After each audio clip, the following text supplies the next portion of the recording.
Praise the lord. ಕರ್ತನ ನಾಮಕ್ಕೆ ಸ್ತೋತ್ರ ಉಂಟಾಗಲಿ. ಕರ್ತನು ಒಳ್ಳೆಯವನಾಗಿದ್ದಾನೆ ಪ್ರಿಯರೇ. ಇವತ್ತು ಊರಿಮ್ ತಮ್ಮೀಮ್ನ ಕುರಿತಾಗಿ ನಾವು ಧ್ಯಾನಿಸ್ತಾ ಇದ್ದೇವೆ. ವಿಮೋಚನ ಕಾಂಡ 28ನೇ ಅಧ್ಯಾಯ 30ನೇ ವಚನದಲ್ಲಿ ನೋಡ್ತೇವೆ. ಕರ್ತನಾದ ಯೆಹೋವನು ಮೋಶೆಗೆ ಹೇಳುವಾಗ, ದೈವ ನಿರ್ಣಯನ್ನು ತಿಳಿಸುವ ಊರಿಮ್ ತಮ್ಮೀಮ್ ಎಂಬ ವಸ್ತುಗಳನ್ನು ಆ ಚೀಲದ ಪದಕದಲ್ಲಿ ಇಡಬೇಕು. ಆರೋನನು ಯೆಹೋವನ ಸನ್ನಿಧಿಗೆ ಹೋಗುವಾಗ ಅವು ಅವನ ಎದೆಯ ಮೇಲೆ ಇರುವವು ಎಂಬುದಾಗಿ. ಹೌದು ಪ್ರಿಯರೇ, ಈ ವಾಕ್ಯದಲ್ಲಿ ನಾವು ನೋಡ್ತೇವೆ, ಆರೋನನು ದೇವರ ಸಮ್ಮುಖಕ್ಕೆ ಹೋಗುವಾಗ ಅವು ಅವನ ಎದೆಯ ಮೇಲೆ ಇರುವುದು ಎಂಬುದಾಗಿ. ಹೌದು, ಪ್ರಧಾನ ಯಾಜಕನ ವಸ್ತ್ರದಲ್ಲಿ ಎದೆಯ ಭಾಗದಲ್ಲಿ ಇರುವಂಥ ಒಳಗಡೆ, ಆ ಪದಕದ ಒಳಗಡೆ ಇರುವಂಥ ಒಂದು ಊರಿಮ್ ತಮ್ಮೀಮ್ನ ಕುರಿತಾಗೆ ಇವತ್ತು ನಿಮ್ಮ ಮುಂದೆ ನಾವು ಧ್ಯಾನ ಮಾಡಲಿಕ್ಕಿದ್ದೇವೆ. ಯೆಹೋವನ ಸನ್ನಿಧಾನಕ್ಕೆ ಬರುವಾಗ ಪ್ರತಿ ಸಾರಿಯೂ ಸಹ ಅವನು ಊರಿಮ್ ತಮ್ಮೀಮನ್ನು ಅವನು ಧರಿಸಿಕೊಂಡವನಾಗೆ ಬರುವಂತನಾಗಿರಬೇಕು. ಊರಿಮ್ ತಮ್ಮೀಮ್ನೊಟ್ಟಿಗೆ ಕರ್ತನಾದ ದೇವರು ಪ್ರಧಾನ ಯೋಜಕನೊಟ್ಟಿಗೆ ಆತನು ಮಾತನಾಡ್ತಾ ಇದ್ದನು. ದೇವರ ಒಂದು ಮನಸ್ಸಿನಲ್ಲಿ ಇರುವಂಥದ್ದು ಮತ್ತು ನ್ಯಾಯ ತೀರ್ಪಿನ ಕುರಿತಾಗಿಯೂ ಮತ್ತು ಆಜ್ಞೆಗಳ ಕುರಿತಾಗಿಯೂ ಅನೇಕ ಸಂಗತಿಗಳನ್ನು ತಿಳಿದುಕೊಳ್ಳಿಕ್ಕೋಸ್ಕರವಾಗಿ, ದೇವರ ನಿರ್ಣಯವನ್ನು ತಿಳಿದುಕೊಳ್ಳಲಿಕ್ಕೋಸ್ಕರವಾಗಿ ಊರಿಮ್ ತಮ್ಮೀಮನ್ನು ಪ್ರಧಾನ ಯಾಜಕನ ವಸ್ತ್ರದಲ್ಲಿ ಇಟ್ಟರು ಎಂಬುದಾಗಿ ನಾವು ನೋಡ್ತೇವೆ. ಹೌದು ಪ್ರಿಯರೇ, ಊರಿಮ್ ಮತ್ತು ತಮ್ಮೀಮ್ ದೇವರ ಚಿತ್ತವನ್ನು ಅದು ತಿಳಿಯಪಡಿಸುವಂಥದ್ದಾಗಿದೆ. ಹಳೆ ಒಡಂಬಡಿಕೆ ಕಾಲದಲ್ಲಿ ಏನು ಮಾಡ್ತಿದ್ರು ಅಂತಂದರೆ, ಇಲ್ಲ ಒಂದು ಊರಿಂದ ಒಂದು ಊರಿಗೆ ಹೋಗ್ಬೇಕಂತಂದರೆ, ಇಲ್ಲ ಒಂದು ಪ್ರಾಂತ್ಯದಿಂದ ಇನ್ನೊಂದು ಪ್ರಾಂತ್ಯಕ್ಕೆ ಹೋಗ್ಬೇಕಂತಂದರೆ, ಇಲ್ಲ ಅವರು ಒಂದು ರಾಜರನ್ನು ಸೋಲಿಸಬೇಕಾಗಿದ್ರೆ, ಇಲ್ಲ ಒಂದು ಯುದ್ಧಕ್ಕೆ ಹೋಗ್ಬೇಕಂತಂದರೆ, ಯಾವುದಾದ್ರೂ ವ್ಯಕ್ತಿನ ಅವರು ಸಂಧಿಸಬೇಕಾದ್ರೆ ಅವ್ರು ಏನು ಮಾಡ್ತಿದ್ರು ಅಂದರೆ, ಪ್ರಧಾನ ಯಾಜಕರ ಬಳಿಯಲ್ಲಿ ಬಂದು ಅವರು ಕೇಳ್ತಾ ಇದ್ರು ಆಲೋಚನೆಯನ್ನು.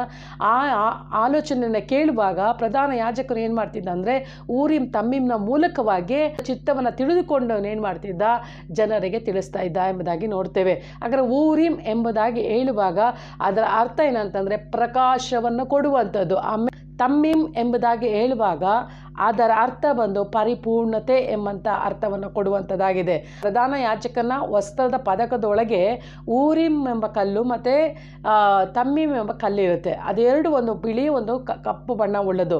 ಅದು ಗೋಮೇಧಿಕ ರತ್ನದಲ್ಲಿ ಮಾಡಿದ್ದಾರೆ ಎಂಬುದಾಗಿ ಹೇಳ್ತಾರೆ. ಆದರೆ ಅದು ಯಾವುದೇ ಆಗಿರ್ಬೋದು, ಊರಿಮ್ ತಮ್ಮೀಮ್ ಅನ್ನುವಂಥದ್ದು ದೇವರ ಚಿತ್ತವನ್ನು ಅದು ಏನು ಮಾಡುತ್ತೆ, ತಿಳಿಯಪಡಿಸುವಂಥದ್ದಾಗಿದೆ. ಊರಿಮ್ ಅಂತಂದರೆ ಬೆಳಕು ಎಂಬುದಾಗಿ ನೋಡ್ತೇವೆ. ತಮ್ಮೀಮ್ ಅಂತಂದರೆ ಪರಿಪೂರ್ಣತೆ ಎಂಬಂಥ ಅರ್ಥವನ್ನು ಅದು ಕೊಡುವಂಥದ್ದಾಗಿದೆ. ಯಾಕಂದರೆ ಹಳೆ ಒಡಂಬಡಿಕೆಯಲ್ಲಿ ದೇವರ ಚಿತ್ತವನ್ನು ತಿಳಿದುಕೊಳ್ಳಿಕ್ಕೋಸ್ಕರವಾಗಿ ಅವರು ಪ್ರಧಾನ ಯಾಜಕರ ಬಳಿಗೆ ಹೋಗಿದಾಗ ಪ್ರಧಾನ ಯಾಜಕರನ್ನು ಏನು ಮಾಡ್ತಿದ್ದ, ಊರಿಮ್ ತಮ್ಮೀಮ್ ಮೂಲಕವಾಗಿ ದೇವರ ಚಿತ್ತವನ್ನು ತಿಳಿಸ್ತಿದ್ದ.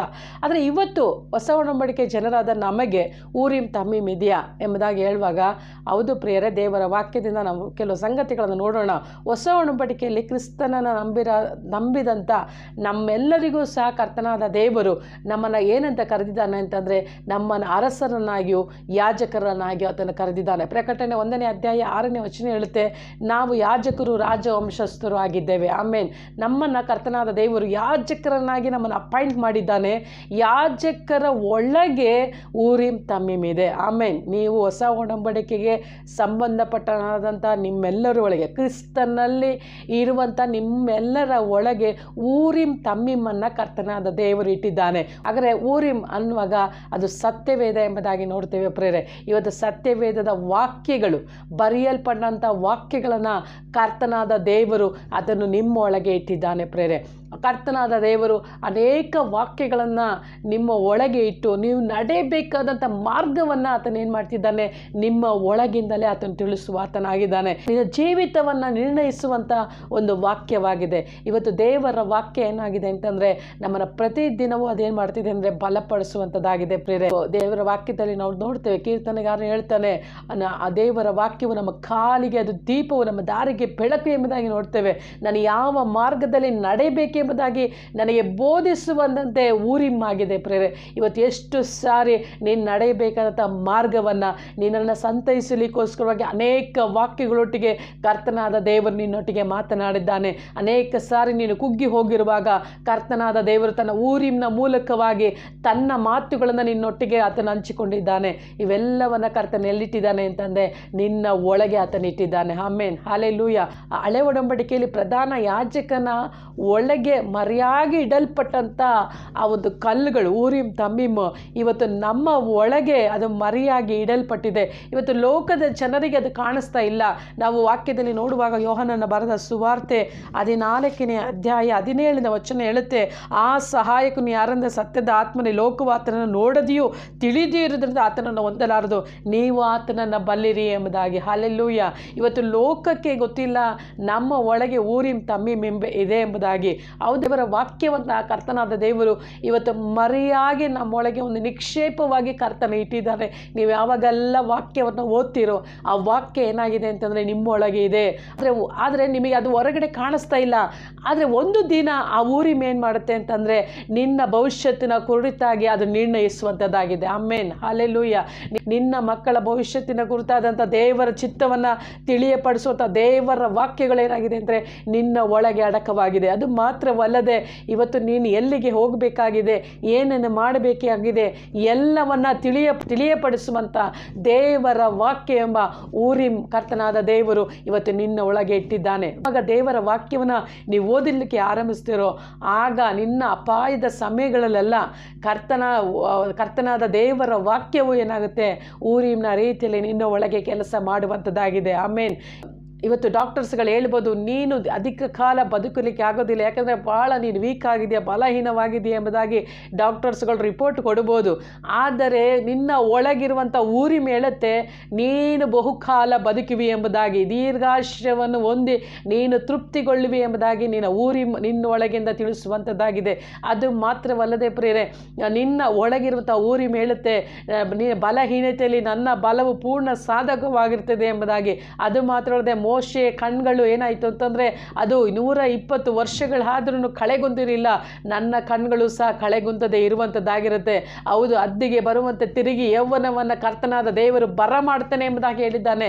ಇವೆಲ್ಲವೂ ಏನಾಗಿದೆ ಅಂತಂದರೆ ವಾಕ್ಯಗಳು ನಿಮ್ಮ ಒಳಗೆ ಇದೆ. ಆ ಊರಿಮ್ ಏನು ಮಾಡುತ್ತೆ ಅಂತಂದರೆ ಆ ದಿನದಲ್ಲಿ ಅದು ಕೆಲಸ ಮಾಡುವಂಥದ್ದಾಗಿದೆ ಪ್ರೇರೆ. ಹಾಗಾದರೆ ಕರ್ತನಾದ ದೇವರು ಬಲಪಡಿಸುವಂಥ ವಾಕ್ಯಗಳೊಟ್ಟಿಗೆ ನಿನ್ನೊಟ್ಟಿಗೆ ಮಾತನಾಡಲಿಕ್ಕೆ ಒಂದು ಊರಿಮನ್ನು ಕರ್ತನ ನಿನ್ನ ಒಳಗೆ ಇಟ್ಟಿದ್ದಾನೆ. ನೀನು ಅದನ್ನು ಗಮನಿಸಿ ನೋಡುವುದಾದರೆ ಖಂಡಿತವಾಗಿ ಕರ್ತನ ಚಿತ್ತವನ್ನು ನೀವು ತಿಳಿಯಬಹುದಾಗಿದೆ ಪ್ರೇರೆ. ಅದು ಪವಿತ್ರಾತ್ಮನೇ ತಮ್ಮೀಮ್ ಆಗಿದ್ದಾರೆ ಪ್ರೇರೆ. ದೇವರ ವಾಕ್ಯದಲ್ಲಿ ನಾವು ನೋಡ್ತೇವೆ, ಯೋಹನ್ ಬರೆದ ಸುವಾರ್ತೆ 14:17 ಹೇಳುತ್ತೆ, ಆ ಸಹಾಯಕನು ಬರುವಾಗ ಆತನು ಏನು ಮಾಡ್ತಾನೆ ಅಂತಂದರೆ ನಮ್ಮನ್ನು ಸಕಲ ಸತ್ಯದಲ್ಲಿ ಆತನ ನಡೆಸುವಾತನಾಗಿದ್ದಾನೆ. ಅದು ಮಾತ್ರವಲ್ಲದೆ ನೀವು ಆತನನ್ನು ಬಲ್ಲಿರಿ, ಹೇಗೆಂದರೆ ನಿಮ್ಮ ಬಳಿಯಲ್ಲಿ ವಾಸ ಮಾಡ್ತಾನೆ, ಆತನು ನಿಮ್ಮೊಳಗೆ ಇದ್ದಾನೆ. ಆಮೇಲೆ ಇವತ್ತು ನಿಮ್ಮ ಒಳಗೆ ಇರುವಂಥ ಪರಿಶುದ್ಧಾತ್ಮನು ದೇವರ ಚಿತ್ತವನ್ನು ಆತನು ತಿಳಿಯಪಡಿಸುವ ಆತನಾಗಿದ್ದಾನೆ. ಇವತ್ತು ದೈವ ನಿರ್ಣಯವನ್ನು ತಿಳಿದುಕೊಳ್ಳಿಕ್ಕೋಸ್ಕರವಾಗಿ ನಾವು ಬೇರೆ ಯಾರೋ ಒಂದು ಪ್ರವಾದಿಗಳನ್ನು ಹುಡುಕಿಕೊಂಡು ಹೋಗುವಂಥ ಅಗತ್ಯತೆ ಇಲ್ಲ ಜಾತಕ ಕೇಳುವವರನ್ನ ಹುಡುಕಿಕೊಂಡು ಹೋಗುವಂಥ ಅಗತ್ಯತೆ ಇಲ್ಲ ಬೇರೆ. ಚಿತ್ತವನ್ನು ತಿಳಿಯಪಡಿಸುವಂಥ ಅದೇ ಪರಿಶುದ್ಧಾತ್ಮ ದೇವರನ್ನು ಇವತ್ತು ನನ್ನೊಳಗೆ ನಿನ್ನೊಳಗೆ ಆತನು ಇಟ್ಟಿದ್ದಾನೆ. ಇವತ್ತು ಮನೆ ಕಟ್ಟುವಂಥ ವಿಷಯವಾಗಿರ್ಬೋದು, ಇಲ್ಲ ಒಂದು ವೇಳೆ ವಿವಾಹದ ಕುರಿತಾಗಿ ಇರ್ಬೋದು, ಇಲ್ಲ ನಿಮ್ಮ ಮಕ್ಕಳ ಕುರಿತಾಗಿ ಇರ್ಬೋದು, ಬೇರೆ ಯಾವುದೇ ಕುರಿತಾಗಿಯೂ ನೀವು ದೇವರ ಆಲೋಚನೆಯನ್ನು ಕೇಳುವುದಾದರೆ, ಇಲ್ಲ ಒಂದು ಕೆಲಸಕ್ಕೆ ಹೋಗಬೇಕಾಗಿದೆ, ಇಲ್ಲ ಯಾರನ್ನಾದರೂ ಮೀಟ್ ಮಾಡಬೇಕಾಗಿದೆ, ಯಾವುದಕ್ಕೆ ಹೋಗ್ಬೇಕಂತಂದ್ರೂ ದಯಮಾಡಿ ನೀವು ದೇವರ ಚಿತ್ತವನ್ನು ನೀವು ತಿಳಿಯುವಂಥವರಾಗಿರ್ರಿ. ಬರ್ಕ್ಮ್ಯಾನ್ಸ್ ಬರೆದಿದ್ದಾರೆ ಪರಿಶುದ್ಧಾತ್ಮನ ಕುರಿತಾಗಿ, ನಾ ಎಲ್ಲಿಗೆ ಹೋಗಬೇಕು ಸ್ವಾಮಿ, ಏನನ್ನು ಮಾಡಬೇಕು ಕಲಿಸಿಕೊಡು ಪರಿಶುದ್ಧಾತ್ಮನೆ ಎಂಬುದಾಗಿ. ಇವತ್ತು ನೀವು ಎಲ್ಲಿಗೆ ಹೋಗಬೇಕು, ಏನನ್ನು ಮಾಡಬೇಕಾಗಿದೆಯೋ, ನಾಳೆ ದಿವಸ ನೀನು ಏನು ಕಾರ್ಯಗಳನ್ನ ಮಾಡಬೇಕಾಗಿದೆ, ದೇವರಿಗಾಗಿ ಏನು ಮಾಡಬೇಕು ಎಂಬುದಾಗಿದೆಯೋ ಅವೆಲ್ಲವನ್ನು ಪ್ರಿಯರೇ ಪರಿಶುದ್ಧಾತ್ಮ ದೇವರೇ ಆತನ ತಿಳಿಯಪಡಿಸುವ ಆತನಾಗಿದ್ದಾನೆ. ಇವತ್ತು ನಿಮ್ಮನ್ನು ನೀವು ಒಪ್ಪಿಸಿಕೊಡ್ರಿ. ದೇವರ ಚಿತ್ತ ಇಲ್ಲದಂಥ ಒಂದು ಸ್ಥಳಕ್ಕೆ ನಾವು ಹೋಗದ ಹಾಗೆ ನಮ್ಮನ್ನು ನಡೆಸುವಂಥದ್ದು ಊರಿಮ್ ತಮ್ಮೀಮ್ ಆಗಿದೆ ಪ್ರಿಯರೇ. ಕರ್ತನಾದ ದೇವರು ಊರಿಮ್ ತಮ್ಮೀಮನ್ನ ನಿಮ್ಮ ಒಳಗೆ ಇಟ್ಟಿದ್ದಾನೆ. ಮರೆಯಾಗಿ ಇಡಲ್ಪಟ್ಟಂಥ ಒಂದು ನಿಧಿ ನಿಕ್ಷೇಪ ನಿನ್ನೊಳಗಿದೆ. ಆ ಊರಿಮ್ ಯಾರು ಎಂಬುದಾಗಿ ಹೇಳುವಾಗ ಯೇಸು ಕ್ರಿಸ್ತನೇ ಆಗಿದ್ದಾನೆ. ಯೇಸು ಕ್ರಿಸ್ತನು ಮಹಿಮೆ ಐಶ್ವರ್ಯವಾಗಿ ನಿನ್ನೊಳಗೆ ಇದ್ದಾನೆ. ಸಹಾಯಕನಾಗಿ ಪರಿಶುದ್ಧಾತ್ಮ ನಿಮ್ಮ ಒಳಗೆ ಇದ್ದಾರೆ. ನೀವು ಎಲ್ಲಿಗೆ ಹೋಗಬೇಕು, ಏನು ಮಾಡಬೇಕು, ಮತ್ತು ಎಲ್ಲಿ ಹೋಗಬಾರ್ದು, ಎಲ್ಲಿ ಇರಬೇಕು ಎಂಬುದಾಗಿ ತಿಳಿಯಪಡಿಸುವಂಥ ಪರಿಶುದ್ಧಾತ್ಮ ನಿಮ್ಮೊಳಗೆ ಇದ್ದಾನೆ ಪ್ರೇರೆ. ಇವತ್ತೇ ಕರ್ತನಿಗೆ ಒಪ್ಪಿಸಿಕೊಡ್ರಿ. ಕರ್ತನೆ, ನಿನ್ನ ದೇವರ ಚಿತ್ತವನ್ನು ತಿಳಿಯಪಡಿಸಲಿಕ್ಕೆ ಇವತ್ತು ಒಳ್ಳೆಯ ಆಲೋಚಕನನ್ನು ನಿನ್ನನ್ನು ಒಳಗೆ ಇಟ್ಟಿದ್ದೀಯಪ್ಪ. ನಾನು ಅದನ್ನು ಗ್ರಹಿಸಲಿಕ್ಕೆ ಸಹಾಯ ಮಾಡಿ ಎಂಬುದಾಗಿ ನೀವು ಕೇಳುವಾಗ ಪರಿಶುದ್ಧಾತ್ಮ ದೇವರು ನಿಮಗೆ ಸಹಾಯ ಮಾಡುವಾತನಾಗಿದೆ. ನನ್ನೊಟ್ಟಿಗೆ ಸೇರಿ ಪ್ರಾರ್ಥನೆ ಮಾಡಿರಿ. ತಂದೆಯೇ, ನಿನ್ನ ನಾಮಕ್ಕಾಗಿ ಸ್ತೋತ್ರ. ವಾಕ್ಯವನ್ನು ಕೇಳ್ತಿರುವಂಥ ಪ್ರತಿ ಮಕ್ಕಳಿಗಾಗಿ ಸ್ತೋತ್ರ. ಈ ವಾಕ್ಯವು ಕರ್ತನೆ ಅವರ ಜೀವಿತದಲ್ಲಿ ಕಾರ್ಯ ಮಾಡಲಿ ಸ್ವಾಮಿ.